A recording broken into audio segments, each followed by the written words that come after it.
haciendo esta serie de Apocalipsis, de las iglesias de Apocalipsis, las cartas a las 7 iglesias de Apocalipsis que están en los capítulos 2 y 3 de Apocalipsis. Entonces, vamos a terminar el año con eso. Vamos a, más o menos, el tiempo que nos queda del 2015.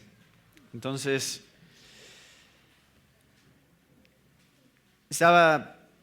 en algún momento prediqué acerca de la iglesia de la Odisea hace varios años, porque me habían invitado a un campamento donde se trató este tema y preparé lo de la Odisea, pero también en el programa de radio hicimos la serie de las 7 iglesias, que es de donde sacamos estas hojas, porque en ese tiempo, también hace varios años, preparamos estas hojas de las 7 iglesias.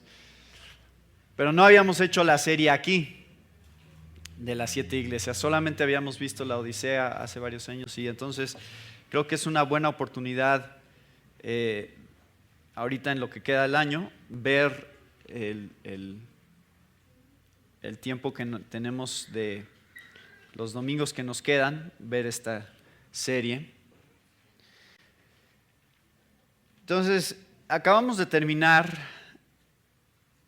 la serie acerca del Sermón del Monte y creo que muchos temas que hay en el Sermón del Monte se conectan con los temas de estas iglesias. Juan, como ustedes saben, en el libro de Apocalipsis, está bien, sí ven desde allá, ¿no? Acá.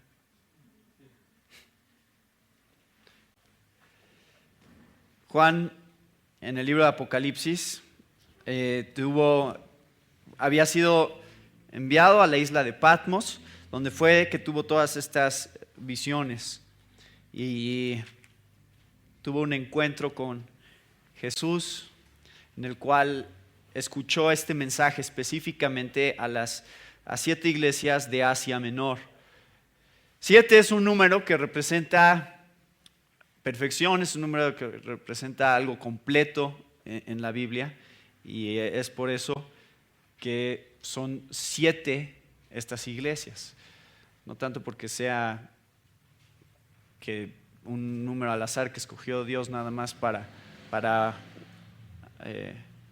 a las iglesias a las cuales Él quería hablarles, sino que 7 a lo largo de todo el libro representa un número perfecto, un número completo, y a pesar de que existen varias interpretaciones acerca de lo que significa cada una de estas iglesias, hay algunos que dicen que estas iglesias representan los periodos de la historia de la iglesia. Entonces, la iglesia de Éfeso, que es la primera, representa la primera iglesia del primer siglo, y así se va sucesivamente.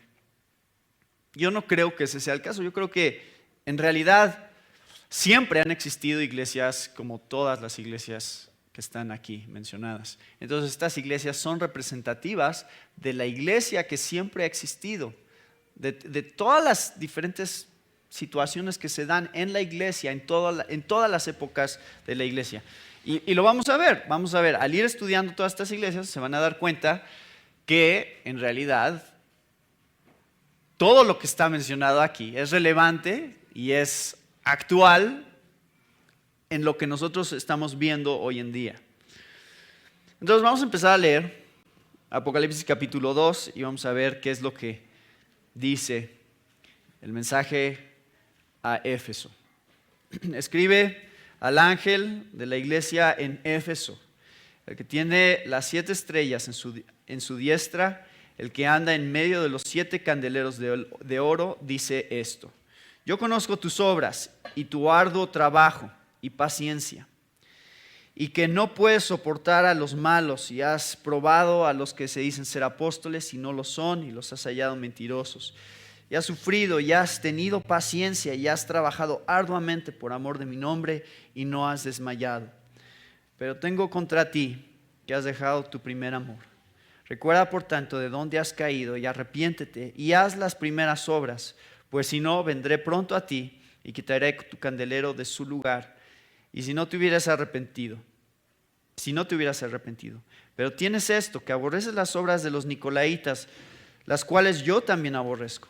El que tiene oído, oiga lo que el Espíritu dice a las iglesias. Al que venciere, le daré a comer del árbol de la vida, el cual está en medio del paraíso de Dios.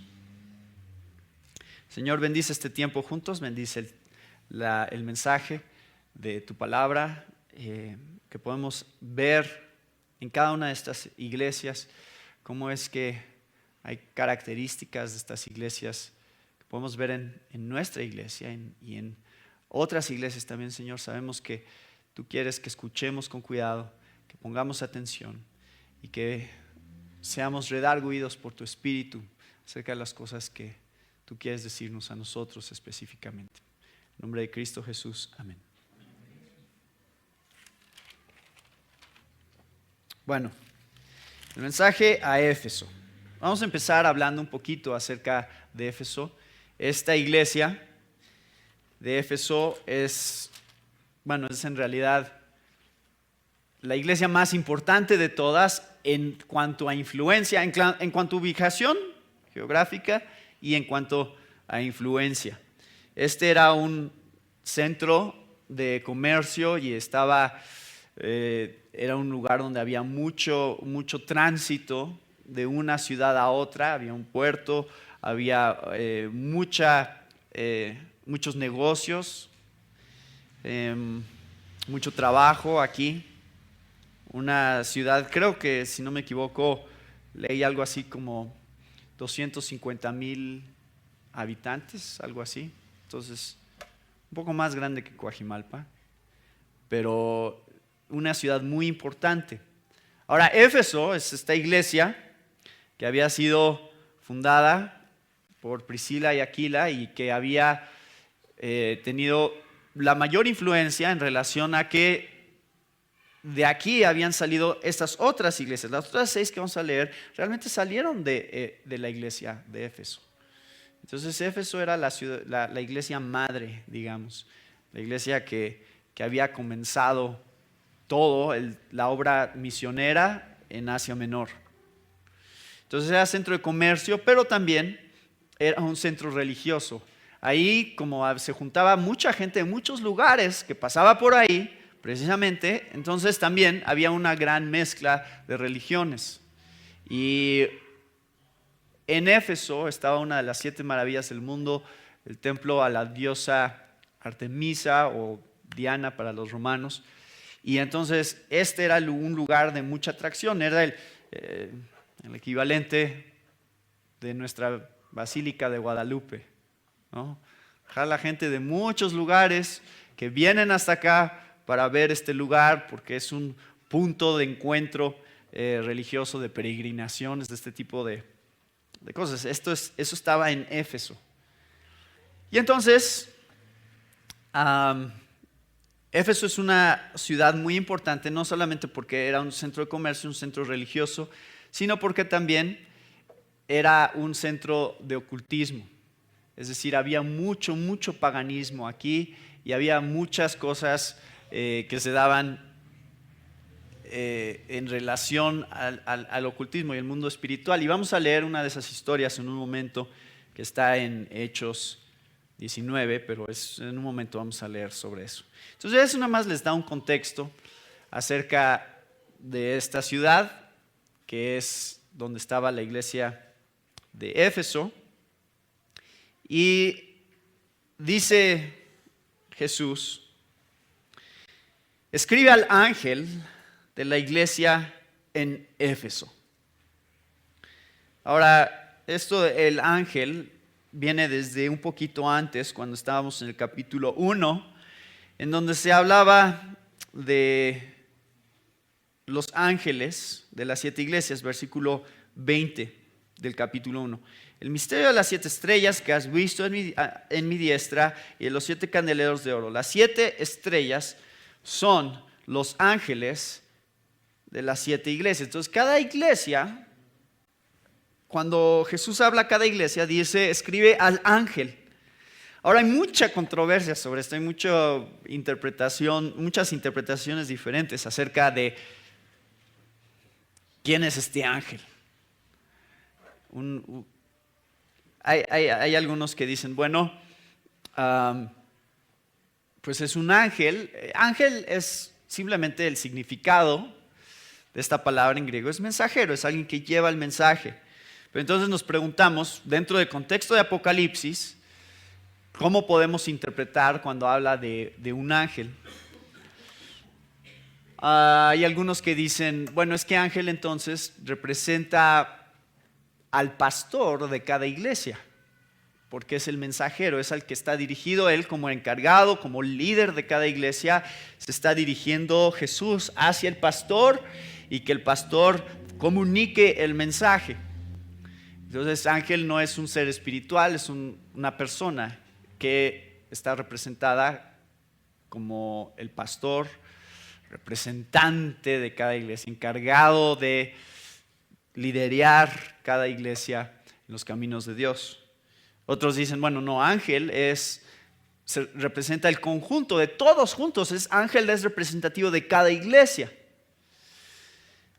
El problema de estas dos interpretaciones, creo yo, no podemos ser dogmáticos acerca de esto, pero creo yo que el problema es que el contexto de ángel en todo Apocalipsis siempre tiene un contexto espiritual, no humano.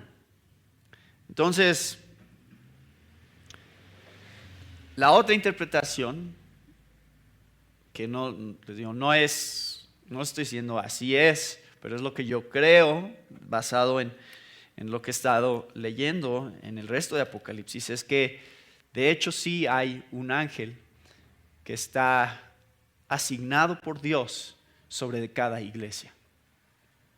No sabemos exactamente cómo funciona eso y si sea exactamente este el caso en este contexto, pero parece ser que hay un ángel para cada iglesia que es un ser espiritual, el cual está llevando este mensaje y está comunicando este mensaje a cada iglesia. Entonces dice, escribe al ángel de la iglesia en Éfeso. ¿No sería interesante, no es interesante pensar que Dios ha asignado seres espirituales a nosotros como iglesia? No sé si uno o varios, no sé. Esto es un misterio para nosotros, no lo entendemos, no lo sabemos.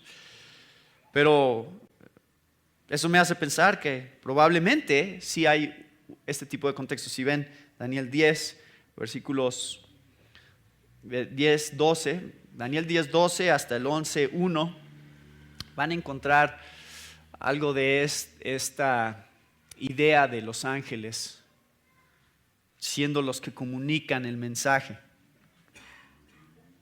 Ahora se presenta Jesús y ahí tienen sus hojas, ¿verdad?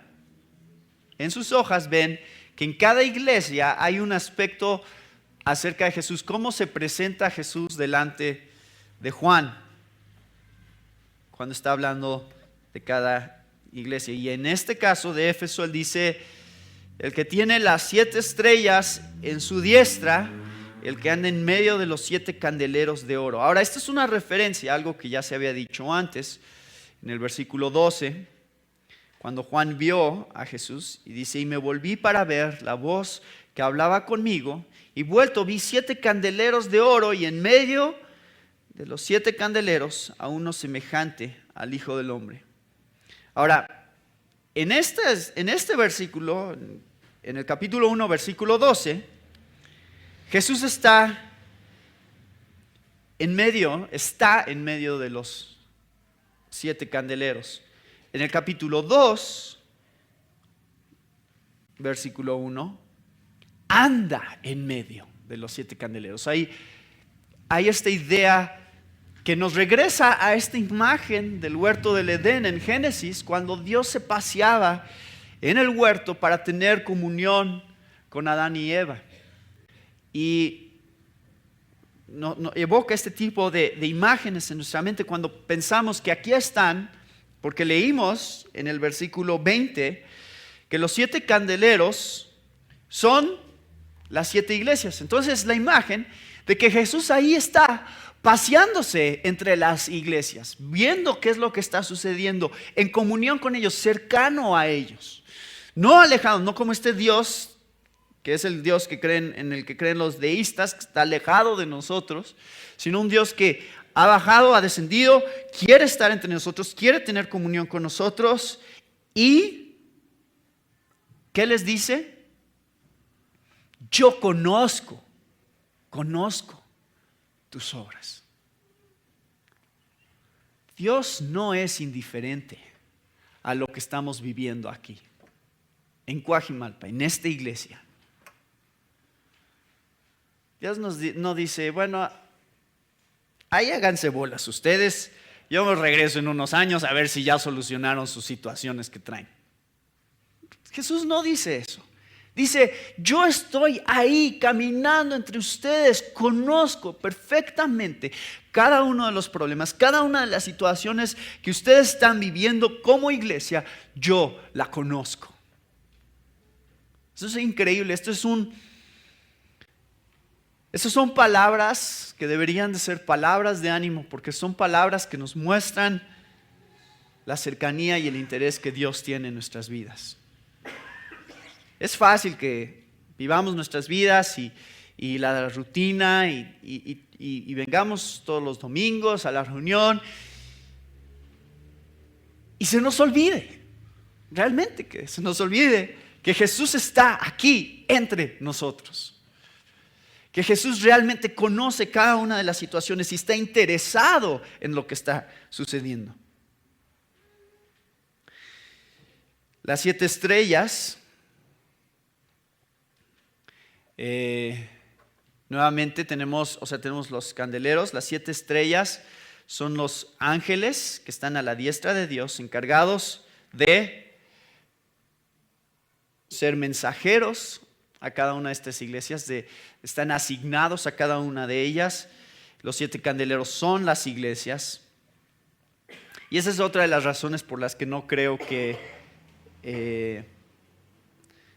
los ángeles son representativos de la iglesia en conjunto, porque entonces no hay ninguna diferencia entre las estrellas y los candeleros. Y aquí aparentemente en el capítulo 1, Juan está haciendo una diferenciación entre las estrellas y los candeleros. Entonces creo que sí son cosas diferentes. El mundo espiritual, el mundo físico. Aquí está representado las estrellas por encima de nosotros, el poder y la supremacía de Dios, su soberanía sobre todas las cosas, manifestado en los cielos sobre nosotros, las estrellas, el mundo espiritual, y los candeleros que somos nosotros, es el mundo físico, al cual se está dirigiendo. Quiero que vean de dónde viene esta imagen en el Antiguo Testamento. Vayan a Éxodo, capítulo 25, versículo 31. Éxodo 25, 31. Esto es, acuérdense, Apocalipsis constantemente está sacando cosas que ya existían en el Antiguo Testamento y les está dando un nuevo significado. Está diciendo, esto que ustedes veían aquí en el Antiguo Testamento realmente estaba apuntando hacia otra realidad. Estaba diseñado como un símbolo de otra cosa. Entonces yo ya les dije, bueno, Juan en el capítulo 1 ya dijo, los 7 candeleros son las 7 iglesias. Vean qué interesante este paralelo. Éxodo 25, 31. Harás además un candelabro de oro puro. El candelabro, su base y su caña han de hacerse labrados a martillo. Sus copas, sus cálices y sus flores serán una pieza con él. Y saldrán de sus lados 6 brazos, 3 brazos del candelabro de uno de sus lados y 3 brazos del candelabro del otro. Habrá 3 copas en forma de flor de almendro en un brazo, como un cáliz y una flor, y 3 copas en forma de flor de almendro en el otro brazo, con un cáliz y una flor, así en los 6 brazos que salen del candelabro. y en la caña del candelabro habrá 4 copas en forma de flor de almendro con sus cálices y sus flores. Y habrá un cáliz debajo de los 2 primeros brazos que salen de él, y un cáliz debajo de los 2 siguientes brazos que salen de él, y un cáliz debajo de los 2 últimos brazos que salen de él. Así con los 6 brazos que salen del candelabro. Sus cálices y sus brazos serán de una pieza con él. Todo ello será una sola pieza de oro puro labrado a martillo. Entonces hará sus 7 lámparas. Sus lámparas serán levantadas de modo que alumbren el espacio frente al candelabro. Y sus despabiladeras y sus platillos serán de oro puro. El candelabro, con todos estos utensilios, será hecho de un talento de oro puro. Estas son las instrucciones que Dios da al pueblo de Israel sobre cómo tenían que edificar los utensilios que iban dentro del tabernáculo. Entonces esto nos hace pensar, precisamente hoy Roberto estaba hablando del evento de Pentecostés, cuando descendió sobre el Espíritu Santo sobre todas estas personas que estaban reunidas ahí.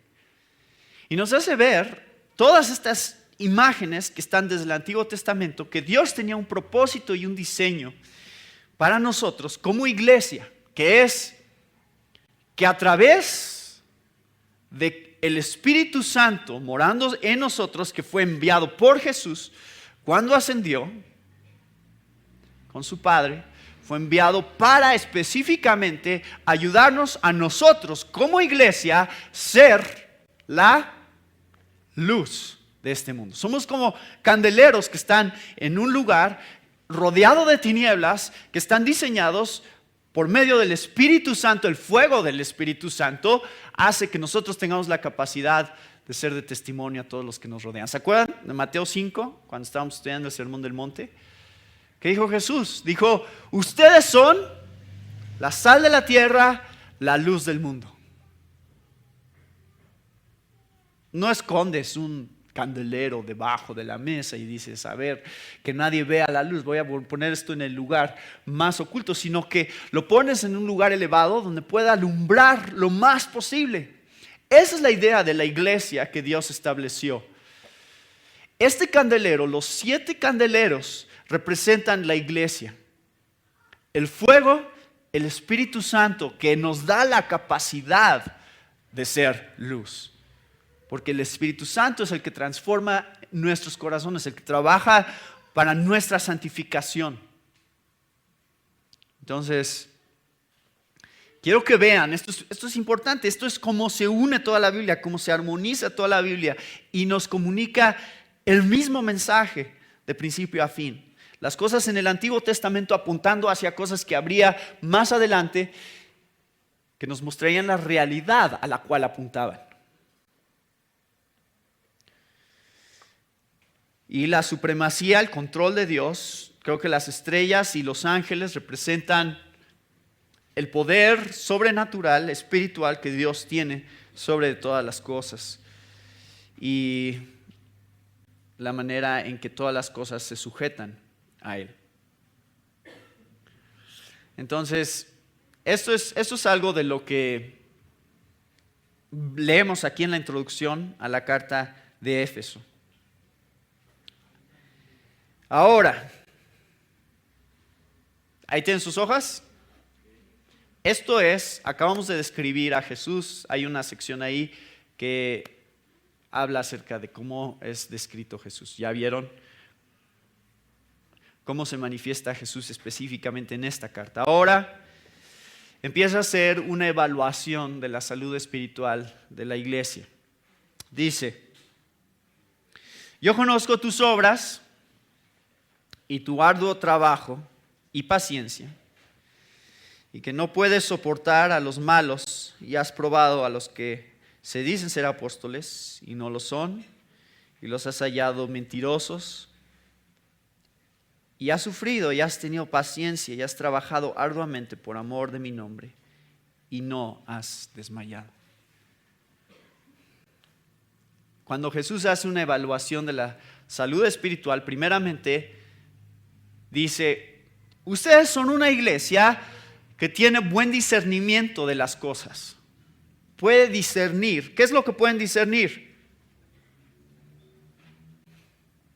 a los malos. Puedes discernir a los malos. Acuérdense, vivían en una ciudad pagana, vivían en una ciudad de mucha inmoralidad, especialmente inmoralidad sexual.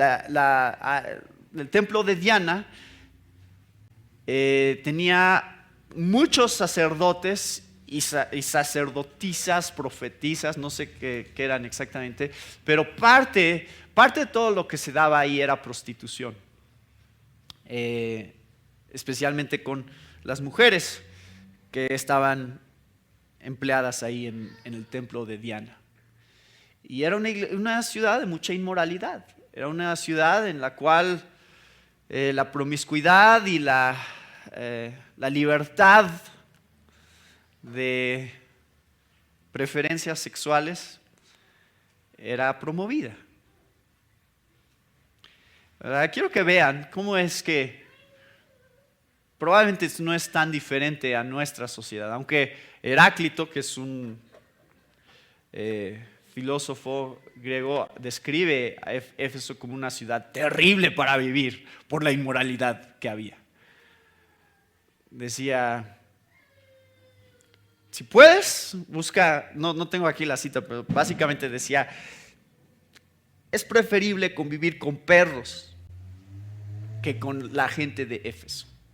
Es gente inmoral, es gente terrible en las decisiones que toman, la manera en que se llevan unos con otros. Entonces, probablemente esta influencia, esta inmoralidad estaba tratando muchas veces de infiltrar la iglesia, porque pues ahí es donde vivían, en la cultura. Entonces, los miembros de la iglesia tenían que ir en contra de todo lo que estaba a su alrededor.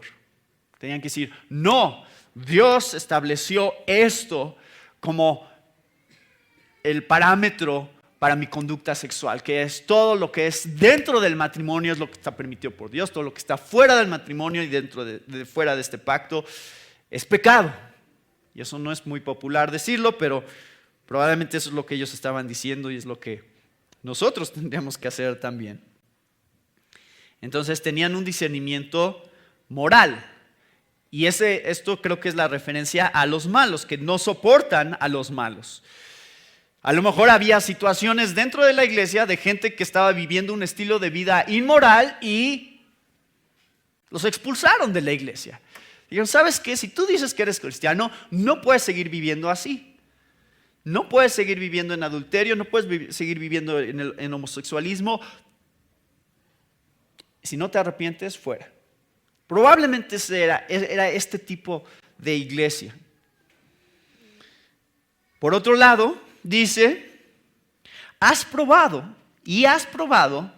a los que se dicen ser apóstoles y no lo son, y los has hallado mentirosos. Hay algunos hoy en día que se dicen ser apóstoles y no lo son.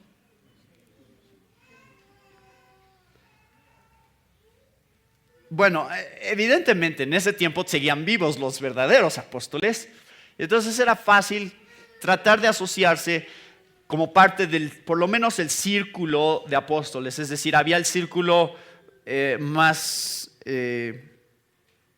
central de apóstoles y luego había otro círculo que le seguía de todos los colaboradores de los apóstoles. Y entonces trataban de asociarse con ellos o decir que eran parte de este grupo para ganar credibilidad. Entonces, si yo estuviera enseñando alguna cosa rara, la única manera en que me escucharían es si trataba de convencerlos de que de hecho yo era de los que se juntaba con Pablo, con Apolos o con Timoteo, con alguno de estos personajes que tenía cierto nivel de autoridad en la iglesia y que reconocían como mensajeros de Dios, como aquellos que predicaban el evangelio. Entonces, gente estaba tratando de engañar aparentemente para decir, escúchenme a mí, porque yo soy de este grupo, de los apóstoles, con cierta autoridad, pero en realidad lo que estaban enseñando era, ¿qué? Mentira. Son unos mentirosos. Ustedes los cacharon en que están mintiendo vilmente en sus caras. ¿Por qué? Porque era una iglesia con discernimiento doctrinal.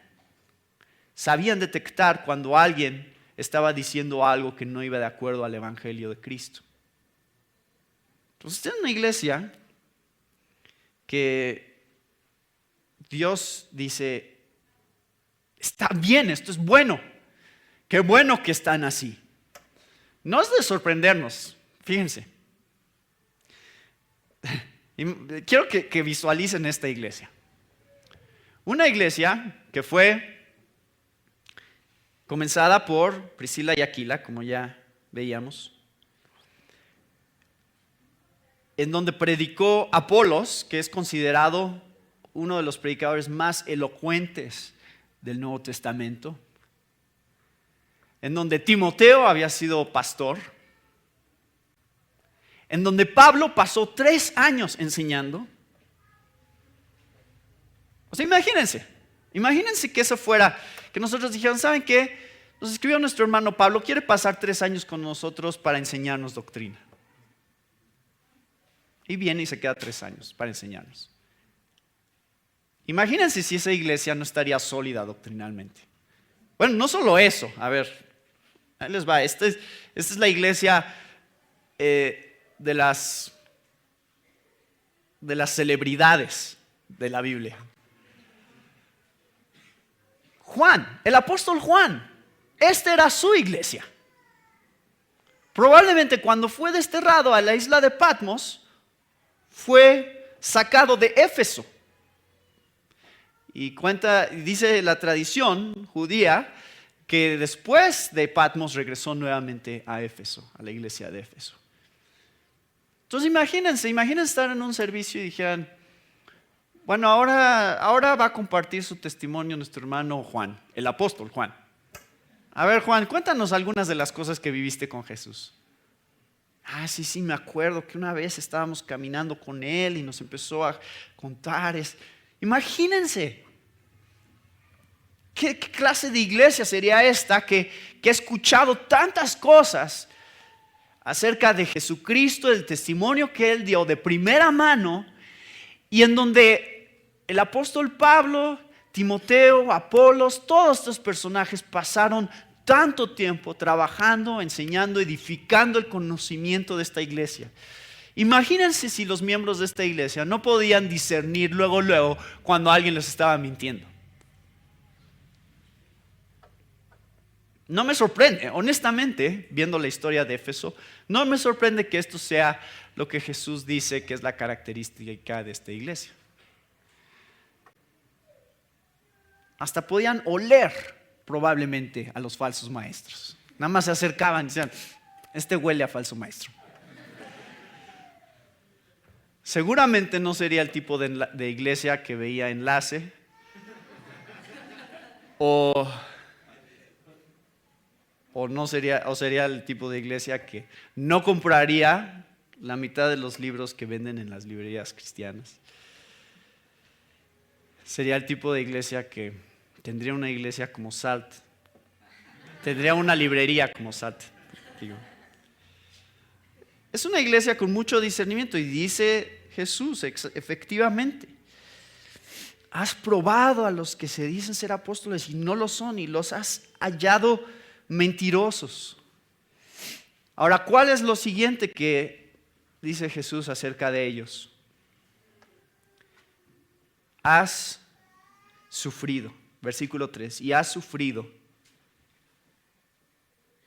y has tenido paciencia, y has trabajado arduamente por amor de mi nombre, y no has desmayado. Entonces, esta es una iglesia que está enfrentando a constantes ataques, a constantes retos sobre lo que ellos creían. Esta perseverancia tenía que ver con una cultura pluralista, una cultura que decía, a ver, está bien, ustedes cristianos, está bien, pueden tener sus creencias. Domiciano, creo que es Domiciano, el que era emperador en ese tiempo, decía, a ver, nosotros somos una ciudad, una cultura incluyente. ¿Ves? Somos una sociedad incluyente. Entonces, está bien. Crean en lo que quieran creer, en su Jesús que resucitó. Si a ustedes les funciona, les funciona. Nada más no se metan con nadie más, no digan que los demás están mal. Entonces, digan Jesús es el Señor y también digan César es el Señor. No tienen que dejar de decir Jesús es el Señor, pero también digan César es el Señor. ¿Y qué habrían hecho los de Éfeso? Habrían dicho no vamos a decir César es el Señor, porque Jesús es el Señor y es el único Señor y no hay ningún otro camino más que Él.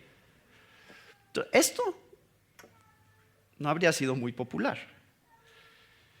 El exclusivismo, el decir no, solo hay un camino, porque en nuestra sociedad, así como en la sociedad de Éfeso, la presión siempre habría sido: cree lo que quieras siempre y cuando no condenes a los demás, no digas que los demás están mal. Cada quien su camino, ¿no? Cada quien su manera. ¿Por qué no podemos vivir todos juntos felices aceptando que hay muchos caminos a Dios, no solo un camino? ¿Se metieron en problemas los de Éfeso? Sí, y lo tenemos registrado en la Biblia. Vean Hechos, capítulo 19. Prácticamente todo este capítulo y el anterior hablan de la situación que había en Éfeso. En Hechos 19 leemos primeramente acerca de una situación que se estaba dando, muy peculiar, porque Pablo estaba haciendo todos estos milagros en Éfeso y vieron que pues estaba interesante esto de que sacaba demonios y hacía este tipo de cosas. Entonces, les digo, era una mezcla. Era este sincretismo que a veces vivimos también en México, donde tomamos de un lugar y otro y creamos nuestra propia religión. Y entonces decían algunos, pues yo veo que esto de sacar demonios en el nombre de Jesús funciona. Y como les gustaba el mundo espiritual, les gustaba lo oculto, ¿qué hacen? Tratan de sacar un demonio en el nombre de Jesús, el que predica Pablo. Ese Jesús, a ver, voy a tratar de sacar un demonio en ese nombre. ¿Y qué contestan? Respondiendo el espíritu malo, versículo 15, dice: a Jesús conozco y sé quién es Pablo, pero vosotros, ¿quiénes sois? Y se le revertió la cosa a él, porque este hombre, en quien estaba el espíritu malo, saltando sobre ellos y dominándolos, pudo más que ellos, de tal manera que huyeron de aquella casa desnudos y heridos.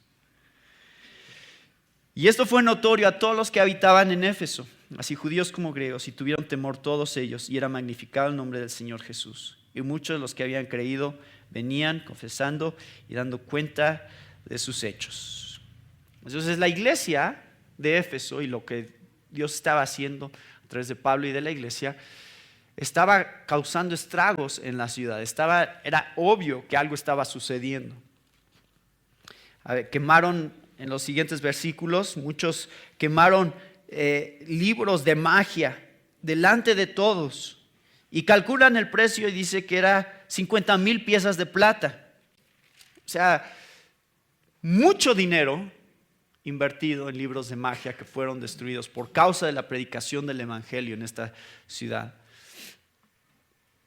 Pero nuevamente los intereses. A ver, ve y predica un 12 de diciembre a la basílica.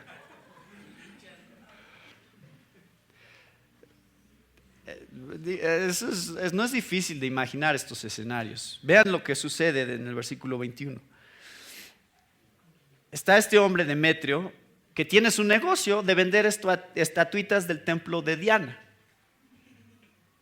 Y ve que le está afectando su negocio, esto de que la gente esté escuchando el evangelio. Entonces junta a todos y quieren detener esto.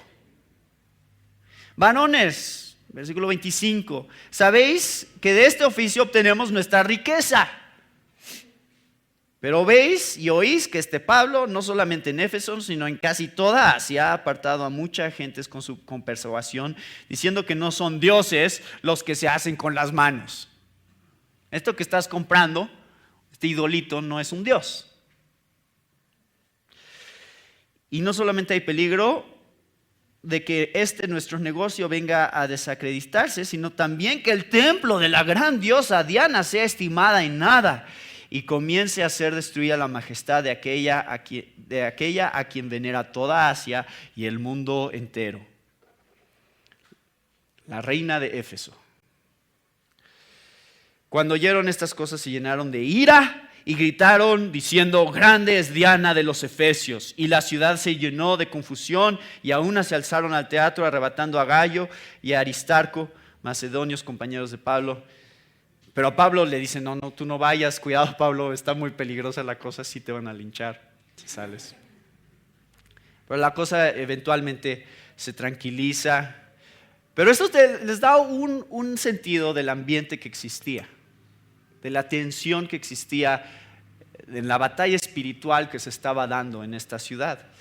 Obviamente los cristianos de esta iglesia no la tenían fácil. Vivían en una sociedad pagana, vivían en una sociedad idólatra, salían, compartían la palabra de Dios, compartían el evangelio y se enfrentaban también a los intereses de las personas que vivían del gran negocio que era este templo, al cual venían de todas partes de Asia Menor específicamente. Entonces, esas son las cosas que Jesús evalúa con respecto a la salud espiritual de la iglesia. Dice: a ver, ¿tienen discernimiento? ¿Tienen perseverancia? Bien. Me da gusto. Esto es bueno. La alabanza que Jesús hace de esta iglesia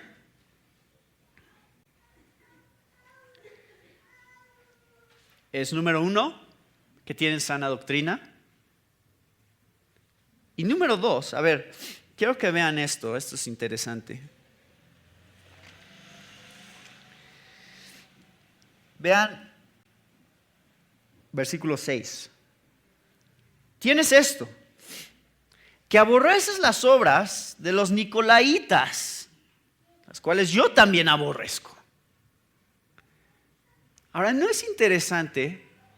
Esto me llama a mí mucho la atención. Que parte de la alabanza hacia esta iglesia es que saben odiar. ¿No es eso lo que está diciendo Jesús es bueno de esta iglesia? Aborreces, odias las obras de los nicolaítas, las cuales yo también aborrezco.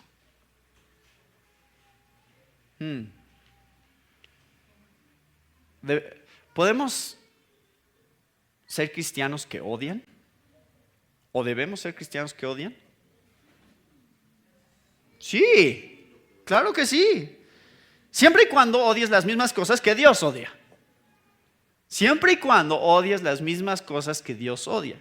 Ahora, no sabemos exactamente qué es lo que creían y enseñaban los nicolaítas. Eso no queda claro. Solamente se menciona 2 veces en el libro de Apocalipsis. La única referencia que tenemos acerca de los nicolaítas. No se sabe de seguro, pero era doctrina, era inmoralidad, doctrina falsa, inmoralidad. Alguna de estas cosas era lo que probablemente enseñaban. Esto es lo que ya mencionó Jesús antes. Pero no a los nicolaítas a los que ellos odian. ¿Se dan cuenta? Son las obras de los nicolaítas. Tú puedes odiar lo que alguien hace y amar a la persona. Tú puedes odiar lo que alguien hace, pero amar a la persona. Y vamos a llegar a eso en un momento. Porque es importante ese punto y porque ese era el problema que estaba empezando a darse en esta iglesia que va a mencionar Jesús. Pero tienen sana doctrina, lo cual es la responsabilidad de los líderes de la iglesia, asegurarse que cada iglesia sea una iglesia de sana doctrina, reteniendo la palabra fiel que es conforme a la enseñanza para que sea capaz de exhortar con sana doctrina y refutar a los que contradicen. Ese es un requisito de los ancianos o los obispos de cada iglesia en Tito 1:9. Cuando los líderes, cuando los ancianos, cuando los diáconos ponen como prioridad la doctrina de la iglesia, entonces la iglesia debe de tener la capacidad de discernir cuando algo no está bien. ¿Entienden cómo funciona? Y sí, así debe de ser. Ustedes no deben de ser engañados fácilmente, porque han estado escuchando la palabra de Dios, porque han estado escuchando la sana doctrina. Y entonces, no necesitan llamarme a mí o a nadie por teléfono para decir, oye hermano, es que acabo de leer esto y no sé cómo discernirlo. Ustedes deben de poder discernirlo. Porque han estado estudiando, han estado escuchando la palabra de Dios. Ese es nuestro trabajo como iglesia. Edificarnos en la sana doctrina y tener un odio santo por las cosas que van en contra de la sana doctrina. A veces nos critican porque somos medio burlones. Nosotros. Porque nos burlamos de ciertas personas y de ciertas iglesias. Es verdad. No, a veces no es intencional, como cuando empecé a hablar en portugués, que no era mi intención, bueno, con acento portugués, no era mi intención, pero suena como burla, ¿no? Y no me molesta si lo tomaron así o no, porque odio las obras de aquellos que van en contra de la doctrina de Dios. Odio a aquellos que están distorsionando el evangelio. Odio eso. Pero nosotros tenemos que ver cuál es la advertencia que da Jesús aquí con respecto a cómo los tratamos y cómo nos relacionamos con ellos. Eso es lo que sigue aquí. ¿Cuál es el reproche de Jesús hacia la iglesia de Éfeso?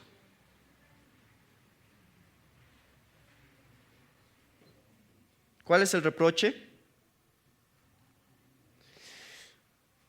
Versículo 4.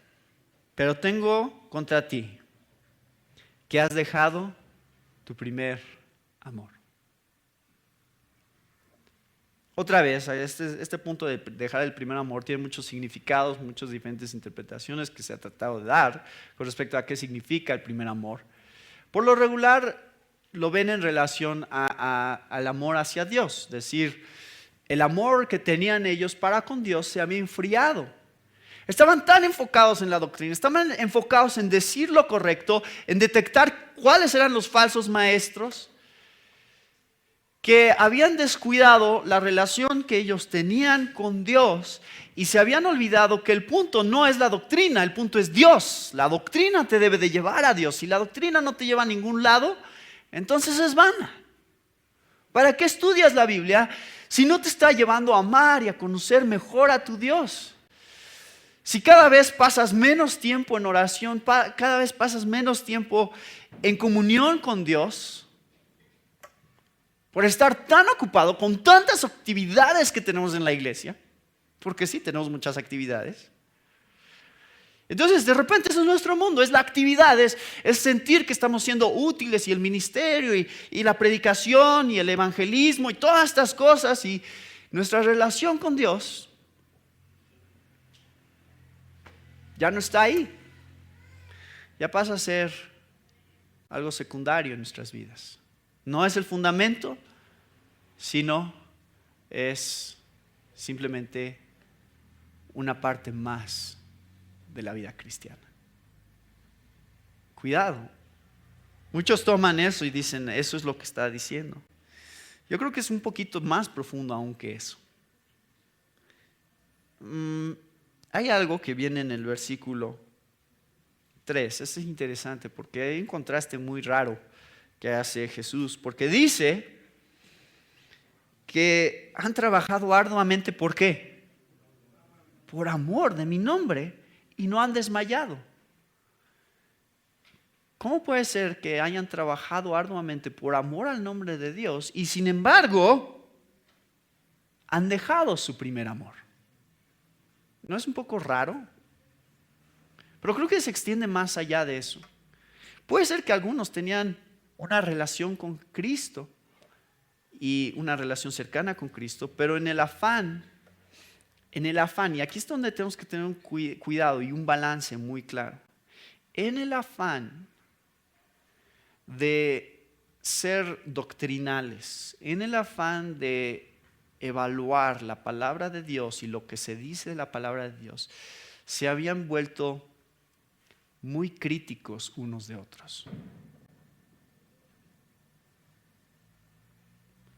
Entonces, varios comentaristas hablan de que el punto central de dejar el primer amor no es ni siquiera tanto el énfasis de dejar el amor hacia Dios, sino el que ya nos estaba viendo reflejado el amor que tenían unos por otros.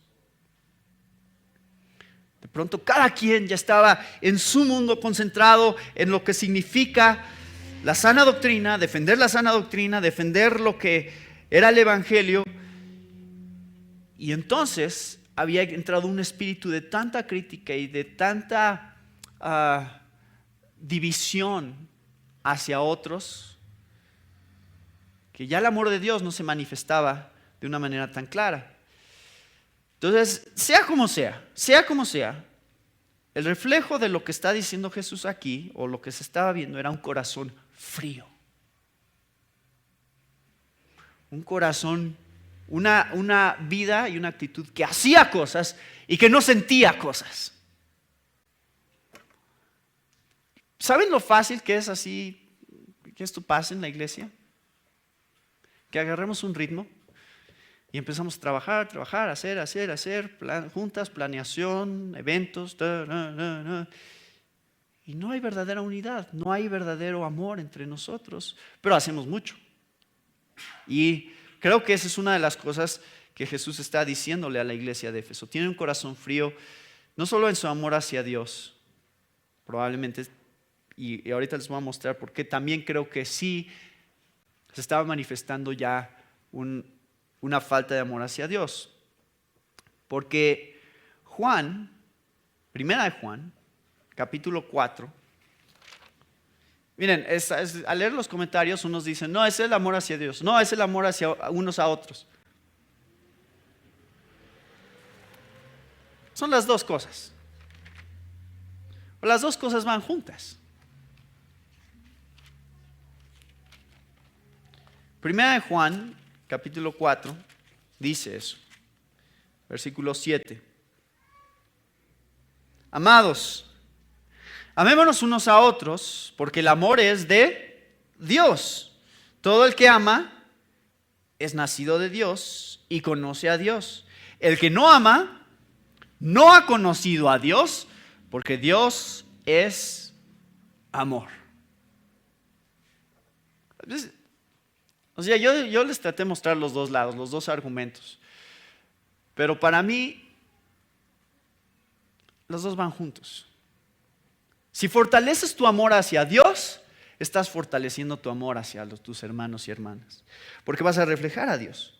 Dice versículo 11, amados, si Dios nos ha amado así, debemos también nosotros amarnos unos a otros. Versículo 12, nadie ha visto jamás a Dios. Si nos amamos unos a otros, Dios permanece en nosotros y su amor se ha perfeccionado en nosotros. Versículo 20. Si alguno dice, yo amo a Dios y aborrece a su hermano, es mentiroso. Pues el que no ama a su hermano, a quien ha visto, ¿cómo puede amar a Dios, quien no ha visto? Y nosotros tenemos este mandamiento de Él. El que ama a Dios, ame también a su hermano. Entonces cuidado, porque aparentemente la iglesia de Éfeso estaba distrayendo de ambas cosas. Sí amaban a Dios, sí amaban la doctrina, pero de alguna manera esta obsesión por entender correctamente la Biblia es esta obsesión por cachar a los falsos maestros. Los estaba distrayendo del centro, los estaba distrayendo de lo fundamental. Su amor a Dios, que es reflejado en su amor hacia los demás. No sé cómo se veía, estamos especulando aquí, O sea, no entendemos exactamente cuáles eran los problemas, pero como nosotros tenemos una iglesia, nos podemos imaginar bastante bien cómo se veía la situación. No es tan difícil darnos cuenta cómo nos podemos distraer por cosas que son importantes. Miren, no es en ningún momento, quiero que esto quede claro, en ningún momento leemos en esta exhortación, bájale un poquito a la doctrina, bájale un poquito al estudio de la Biblia. No dice eso. No es como que menos doctrina y más amor. No. Dice que tu doctrina siga creciendo. Vas bien en esta parte, pero que vaya acompañada siempre de amor.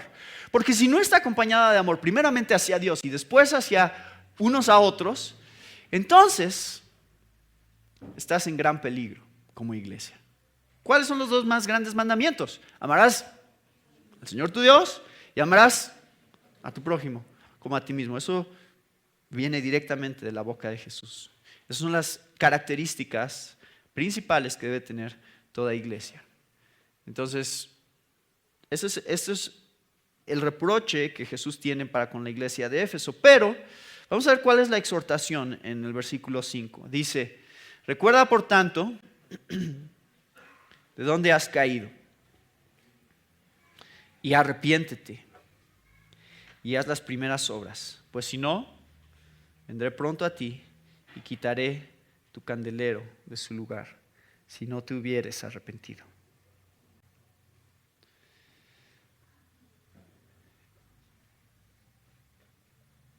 ¿Cuáles son las dos cosas que deben de hacer los de Éfeso? Jesús aquí les da la solución. Esto es lo que tienen que hacer. Número 1, recuerda primeramente. Ese es número 2.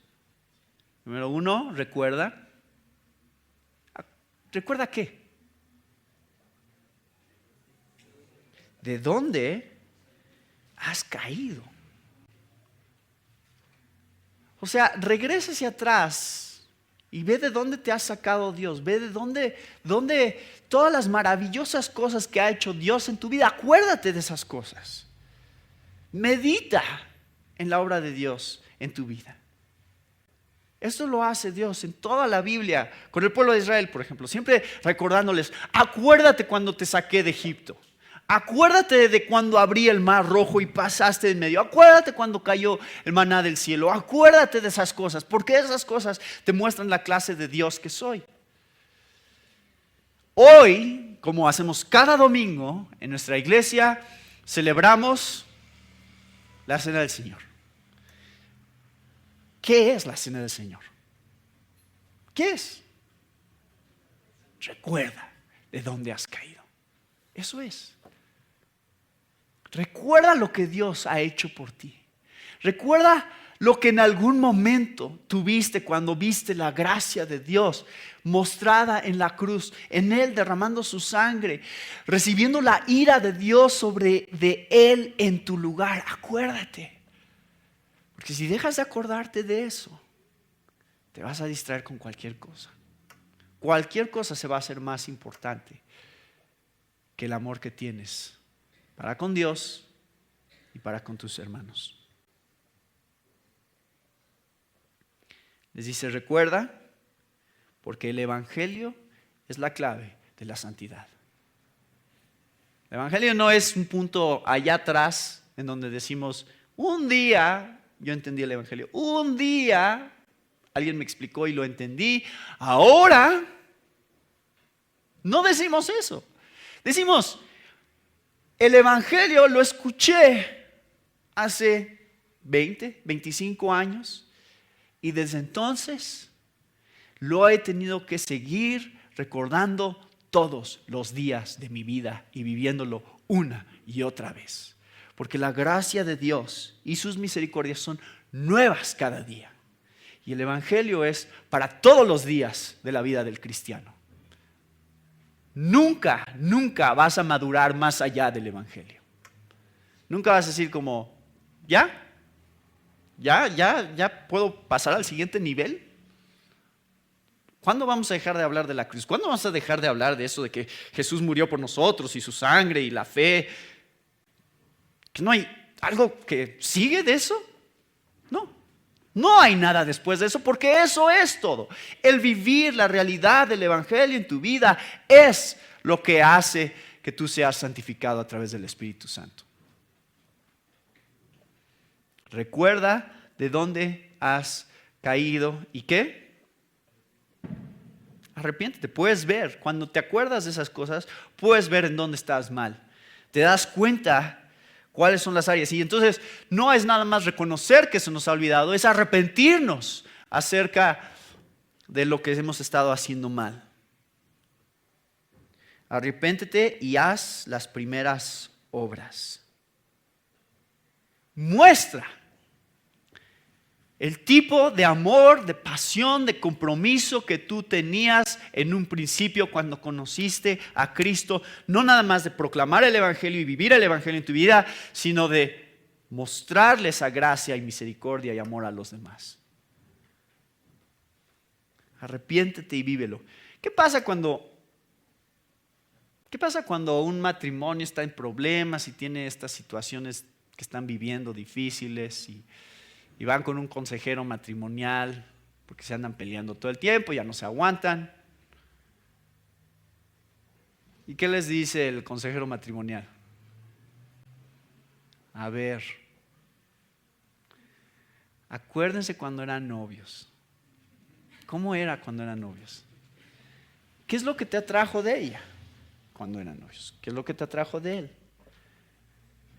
No, si es que era muy atento conmigo cuando éramos novios y se bañaba. Todas estas cosas que de pronto despiertan nuevamente estos sentimientos de, sí, ahí es donde empezó todo. Ahí es donde comenzó. Y me acuerdo cómo se sentía y me acuerdo cómo era cuando había esta relación tan cercana y tan íntima. Y no sé qué ha ido pasando a lo largo del tiempo, pero nos hemos venido separando y ha habido un distanciamiento entre los dos. Eso nos pasa con Dios. Eso nos pasa con nuestros hermanos y hermanas. Pasa el tiempo y dejamos que pase el tiempo y no nos arrepentimos y se empieza a hacer más distancia y se empiezan a hacer más barreras y entre más tiempo pasa, más difícil es restaurar. Entonces, nunca es tarde, arrepiéntete. Hoy es el día que Dios está diciendo, recuerda lo que Dios ha hecho por ti y arrepiéntete, regresa a donde empezaste. Siempre existe una nueva oportunidad. Eso es lo increíble de esta carta, es que Dios no está diciendo aquí a los de Éfeso, ya la regaron, entonces ahí muere. No les dice eso. Les dice, hay una nueva oportunidad para ustedes. Recuerden, arrepiéntanse y las cosas pueden ser restauradas en su iglesia. Las cosas que no están bien pueden tomar el rumbo correcto. Por último, les da una promesa. Les dice en el versículo 7, al que venciere, le daré a comer del árbol de la vida, el cual está en medio del paraíso de Dios. Al que venciere. ¿Quién es el que vence? Vean en 1 Juan, capítulo 5, versículo 3. Pues este es el amor a Dios, que guardemos sus mandamientos, y sus mandamientos no son gravosos, porque todo el que es nacido de Dios vence al mundo. Y esta es la victoria que ha vencido al mundo, nuestra fe. ¿Quién es el que vence al mundo? Sino el que cree que Jesús es el Hijo de Dios. Ese es el que vence.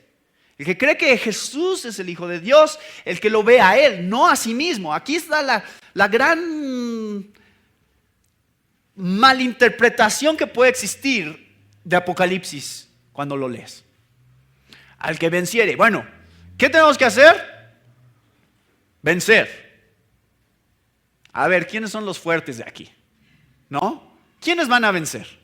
¿Quiénes son los que tienen la capacidad de enfrentarse al mundo? ¿Quiénes son los que son capaces de hacer lo que es necesario para vencer entre nosotros? Los que tienen más fuerza de voluntad, los que no se deprimen tanto, los que no tienen tantos problemas en sus casas. Esos tienen mayores probabilidades de vencer. ¿No es cierto? No. No es a lo que se está refiriendo Juan. No es a lo que se está refiriendo Jesús en el mensaje que está dando a Éfeso. ¿A qué se está refiriendo? Romanos 8, versículo 37, dice: pero en todas estas cosas somos más que vencedores por medio de aquel que nos amó. Porque estoy convencido de que ni la muerte, ni la vida, ni ángeles, ni principados, ni lo presente, ni lo porvenir, ni los poderes, ni lo alto, ni lo profundo, ni ninguna otra cosa creada nos podrá separar del amor de Dios que es en Cristo Jesús, Señor nuestro. Tú no tienes que pelear más, tienes que descansar más. ¿En quién? En Jesús. Por medio de aquel que nos amó, vencemos. Entonces, entre más encuentras tu descanso, el fundamento para tu vida en Cristo Jesús y en lo que Él ya hizo por ti, más puedes estar seguro de la victoria que tienes en Él. Pero es descansar, no luchar, no pelear. Descansar en Él, verlo a Él, ver lo que Él hizo por ti y decir: Señor, tú has ganado la victoria por mí y sé que esto que estás diciendo en esta carta es para mí y es tú haciendo la obra en mi vida de santificación para que cambie las cosas que debe de cambiar. Y le dice: le daré de comer del árbol de la vida, el cual está en medio del paraíso de Dios. El árbol de la vida obviamente nos regresa a ¿qué libro? A Génesis, primeramente. Ya estamos en el libro donde va a aparecer nuevamente, pero nos regresa a Génesis, nos recuerda la creación perfecta de Dios, donde Dios establece un árbol y dice: este es el árbol de la vida y este es el árbol del fruto del bien y del mal. No coman del árbol del fruto del bien y del mal, porque el día que coman de él, morirán. Y cuando comen del árbol del bien y del mal, ¿qué hace Jesús? ¿Qué hace Dios? Pone un ángel con una espada, ¿para qué? Para que no puedan acceder al árbol de la vida. Se hizo un rompimiento entre Dios y el hombre a través del pecado, en el cual ya no podíamos accesar al árbol de la vida, porque el árbol de la vida representaba vida eterna, al lado de Dios, en comunión perfecta con Dios, contemplando la gloria de Dios para siempre. Eso es lo que representaba el árbol de la vida. Y Dios dijo: el pecado ha traído una división entre el árbol de la vida y el hombre. Y aquí vuelve a aparecer y dice: si tú estás en Jesús, si tú vences en el poder que Jesús obtuvo para ti en la cruz, entonces ese árbol volverá a ser tuyo. Tendrás acceso nuevamente a él. Dice Apocalipsis 22, 1 al 5: me mostró un río de agua de vida, resplandeciente como cristal, que salía del trono de Dios y del Cordero, en medio de la calle de la ciudad, y a cada lado del río estaba el árbol de la vida, que produce 12 clases de fruto, dando su fruto cada mes, y las hojas del árbol eran para sanidad de las naciones, y ya no habrá más maldición, y el trono de Dios y del Cordero estará allí, y sus siervos le servirán. Ellos verán su rostro y su nombre estará en sus frentes, y ya no habrá más noche, y no tendrán necesidad de luz, de lámpara, ni de luz del sol, porque el Señor Dios los iluminará y reinarán por los siglos de los siglos. Ese es el futuro que nos espera a aquellos que hemos puesto nuestra confianza en Cristo Jesús. Aquellos que nos hemos arrepentido, aquellos que hemos dicho, sí, Señor, que tú seas el centro, que tú seas el fundamento de todo lo que hay en mi vida. No dejes que me distraiga, no dejes que me distraiga de ti, que tú sigas siempre siendo aquel en quien confío para todo lo que hay en mi vida. Tú eres el propósito, tú eres el fin de todas las cosas y espero algún día verte cara a cara, contemplar tu gloria por toda la eternidad. Esa es la promesa que Dios hace a la iglesia de Éfeso. Ahora, la historia es triste porque la iglesia de Éfeso ya no existe. Esta iglesia sí desapareció.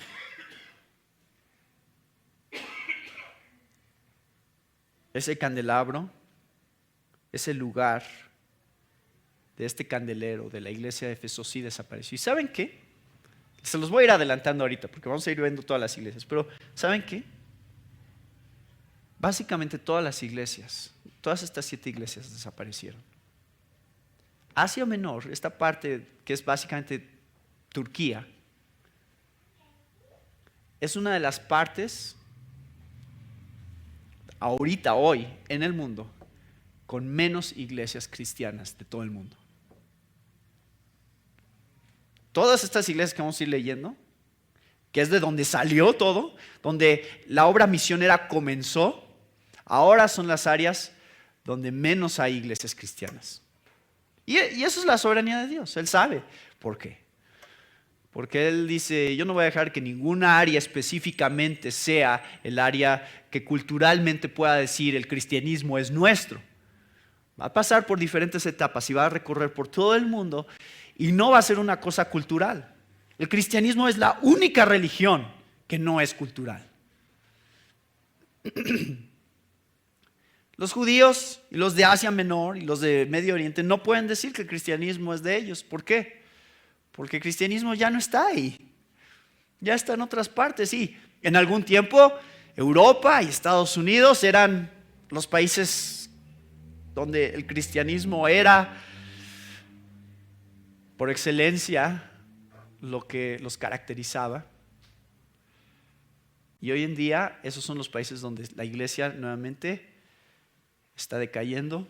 Y ahora Latinoamérica, Sudamérica, África, China, esos son los países donde la iglesia cristiana está creciendo.